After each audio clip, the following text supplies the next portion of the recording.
Episode 4 of It's Okay to Not Be Okay starts in the aftermath of Min-suk's outburst during his father's election campaign event. One of the staff warns Moon-young about the consequences of her actions, but Kang-hae comes to her rescue.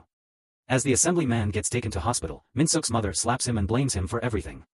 This makes him understand that she does really love him after her reaction. In a flashback, we see Kang-bae getting reprimanded by his mother when he let his brother walk home alone. Kang-tae then decides to get in the car with Moon-young, which doesn't please Juri. In the car, they talk about flowers. Moon-young mentions that she doesn't like flowers as they lose their petals one by one. Kang-tae replies that he doesn't like them either as it represents the beginning of spring, meaning it is usually time for him to leave. Meanwhile, in the publishing office, Mr. Lee finds out from Sung-jae that the injunction against the book Zombie Boy has been approved. This prompts him to leave and find Moon-young. On his way, he calls Kang-hae to warn him against Moon-young.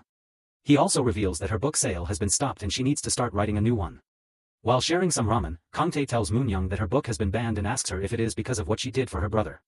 She tells him it's because people think the illustrations are too grotesque and that they are not able to see the message behind it. However, she tells him that he should read it. As they start driving again, Kang-tae asks her why she never takes her father for a walk. It turns out he has dementia and his body is like an empty shell, so she doesn't want to waste her time. After telling him that she did some background checks on his parents, Kang-tae tells her to stop the car. As he walks away, he tells her he should have known better because she is not like others.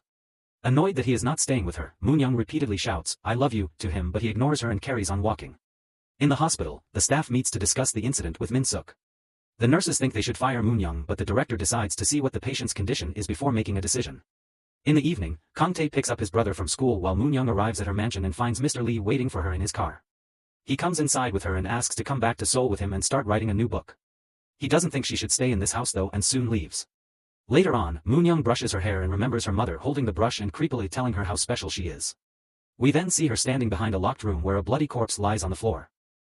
The next day, Assemblyman Kwon arrives in the hospital and angrily asks for Moon-young and Kang-tae to apologize to him. The latter arrives and gets reprimanded by Kwon. Kang-tae tries to defend himself and the director tells him that the incident has actually improved his son's condition.